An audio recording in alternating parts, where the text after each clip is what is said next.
भारत का इतिहास एक समृद्ध और विविधता से भरा हुआ है जो हजारों वर्षों तक फैला हुआ है।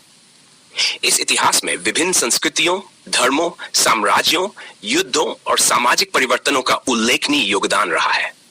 प्राचीन काल से लेकर आधुनिक भारत तक का यह सफर न केवल भारतीय उपमहाद्वीप के भीतर बल्कि विश्व के इतिहास पर भी गहरा प्रभाव डालता है। प्राचीन भारत का इतिहास। सिंधु घाटी सभ्यता। सिंधु 100 ईसा पूर्व 700 ईसा पूर्व भारत का सबसे पुराना जात इतिहास सिंधु घाटी सभ्यता से प्रारंभ होता है, जिसे हड़प्पा सभ्यता भी कहा जाता है। यह सभ्यता आज के पाकिस्तान और उत्तर पश्चिम भारत के क्षेत्र में विकसित हुई थी। यह सभ्यता अद्वितीय शहर योजना, जल निकासी व्यवस्था और व्यापारिक गतिविधियों के लिए जानी जाती थी। हड़प्पा और मोहनजोदड़ो इसके दो प्रमुख शहर थे जहां उन्नत सामाजिक संरचनाओं और तकनीकों के प्रमाण मिले हैं। ये लोग मुख्यतः कृषि पर निर्भर थे, लेकिन व्यापार भी इनके जीवन का महत्वपूर्ण हिस्सा था। हालांकि यह सभ्यता धीरे धीरे समाप्त हो गई, इसका कारण आज तक पूरी तरह स्पष्ट नहीं हो पाया है। वैदिक काल 400 ईसा पूर्व 600 ईसा पूर्व सिंधु घाटी सभ्यता के पतन के बाद आर्यों का आगमन हुआ और भारत में वैदिक सभ्यता का उदय हुआ। आर्य लोग उत्तर पश्चिमी भारत में बसे और धीरे धीरे पूरे उत्तर भारत में फैल गए। वैदिक साहित्य, जिसमें ऋग्वेद, यजुर्वेद, सामवेद और अथर्ववेद शामिल है, इसी काल में रचे गए। वैदिक काल में समाज 4 वर्णों में बांटा हुआ था: ब्राह्मण, क्षत्रिय, वैश्य और शूद्र। वैदिक धर्म, जो ब्राह्मणों द्वारा संचालित होता था, मुख्यतः यजनी और देवी देवताओं की पूजा पर आधारित था। इस समय में कृषि और पशुपालन मुख्य व्यवसाय थे और लोगों का जीवन काफी हद तक प्रकृति के साथ जुड़ा हुआ था। महाजनपद काल 100 ईसा पूर्व वैदिक काल के बाद महाजनपद काल आया, जिसमें 30 महाजनपदों का उल्लेख मिलता है। इनमें मगध, कौशल, वत्स और अवंती प्रमुख थे। इसी काल में भारत में नगरों का विकास हुआ और आर्थिक तथा सांस्कृतिक गतिविधियां तेजी से बढ़ने लगीं। इसी समय बौद्ध धर्म और जैन धर्म का भी उदय हुआ। गौतम बुद्ध ने बौद्ध धर्म की स्थापना की, जो अहिंसा और आत्मज्ञान पर आधारित था, जबकि महावीर स्वामी ने जैन धर्म की स्थापना की, जो तपस्या और अहिंसा पर जोर देता था। प्राचीन साम्राज्यों का उदय। मौर्य साम्राज्य ईसा पूर्व 905 ईसा पूर्व भारत के पहले महान साम्राज्य का निर्माण चंद्रगुप्त मौर्य ने किया, जिन्होंने मगध को अपना केंद्र बनाकर मौर्य साम्राज्य की स्थापना की। चाणक्य, जो अर्थशास्त्र के महान विद्वान थे, ने चंद्रगुप्त मौर्य को प्रशासन और राजनीति में मार्गदर्शन दिया।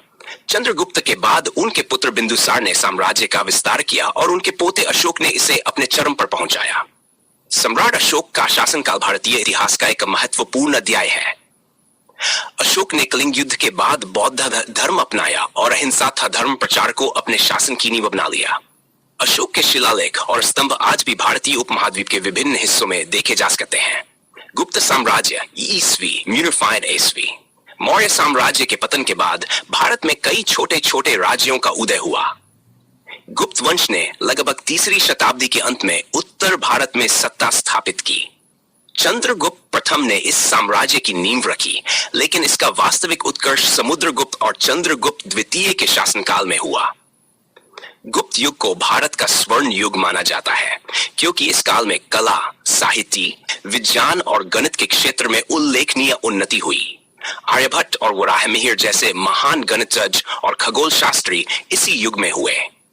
इस समय में हिंदू धर्म का पुनरुत्थान हुआ और मंदिर निर्माण की परंपरा ने जोर पकड़ा। मध्यकालीन भारत का इतिहास। हर्षवर्धन 147 ईस्वी गुप्त साम्राज्य के पतन के बाद हर्षवर्धन ने उत्तरी भारत में एक शक्तिशाली साम्राज्य की स्थापना की। हर्ष ने अपना साम्राज्य पंजाब से लेकर बंगाल तक फैलाया, लेकिन दक्षिण भारत में चालुक्यों के राजा पुलकेशिन द्वितीय से उसे पराजय का सामना करना पड़ा। हर्षवर्धन एक न्यायप्रिय और धर्मनिष्ठ शासक थे।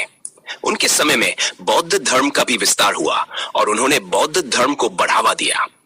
चीनी यात्री ह्वेनसांग ने हर्ष के शासनकाल के दौरान भारत की यात्रा की और यहाँ के समाज, संस्कृति और शासन का वर्णन किया।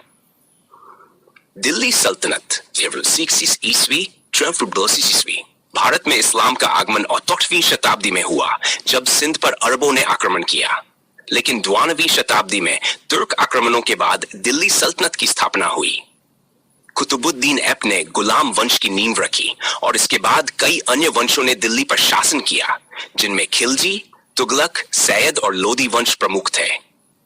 इस काल में भारत में इस्लामी संस्कृति, वास्तुकला और शिक्षा का विस्तार हुआ। कुतुब मीनार और अलाई दरवाजा जैसी इमारतें इसी काल में बनी। इस काल में किसानों की स्थिति दयनीय थी और विदेशी आक्रमणों के कारण समाज में अस्थिरता का माहौल बना रहा। मुगल साम्राज्य ईस्वी। मुगल साम्राज्य की स्थापना बाबर ने फायज ग्वाचसी सेक्स में पानीपत की पहली लड़ाई में इब्राहिम लोदी को हराकर की। बाबर के बाद हुमायूं और फिर अकबर ने मुगल साम्राज्य को मजबूती दी। अकबर का शासनकाल मुगल साम्राज्य का स्वर्ण काल माना जाता है। अकबर ने प्रशासनिक सुधार किए, धार्मिक सहिष्णुता की नीति अपनाई और हिंदू मुस्लिम एकता पर जोर दिया। उनके बाद जहांगीर, शाहजहां और औरंगजेब का शासन आया। शाहजहां के समय में ताजमहल जैसी महान इमारतों का निर्माण हुआ। औरंगजेब के शासनकाल में साम्राज्य का विस्तार तो हुआ, लेकिन उसकी कट्टर धार्मिक नीतियों के कारण विद्रोह भी हुए, जिसने साम्राज्य को कमजोर कर दिया। आधुनिक भारत का इतिहास। ब्रिटिश ईस्ट इंडिया कंपनी का शासन 8वीं शताब्दी में मुगल साम्राज्य के पतन के बाद भारत में यूरोपीय शक्तियों का आगमन हुआ। ब्रिटिश ईस्ट इंडिया कंपनी ने इन में प्लासी की लड़ाई में सिराजुद्दौला को हराकर बंगाल पर कब्जा कर लिया और धीरे धीरे पूरे भारत में अपना प्रभाव फैलाया। कंपनी ने भारतीय राज्यों को आपस में लड़ाकर अपनी सत्ता को मजबूत किया। इस दौरान भारत की अर्थव्यवस्था ब्रिटिश व्यापारिक हितों के अधीन हो गई और यहाँ की समृद्धि धीरे धीरे नष्ट होने लगी। का स्वतंत्रता संग्राम ब्रिटिश शासन के खिलाफ भारतीय जनता के असंतोष का पहला बड़ा प्रदर्शन के स्वतंत्रता संग्राम के रूप में हुआ। इसे सिपाही विद्रोह भी कहा जाता है। मंगल पांडे जैसे वीरों ने ब्रिटिश सेना के खिलाफ विद्रोह का बिगुल फूंका। यह विद्रोह उत्तर भारत के कई हिस्सों में फैल गया, लेकिन अंततः ब्रिटिशों ने इसे दबा दिया। इसके बाद भारत सीधे ब्रिटिश सरकार के नियंत्रण में आ गया और ब्रिटिश साम्राज्य की महारानी विक्टोरिया ने भारत को अपने साम्राज्य का हिस्सा घोषित किया।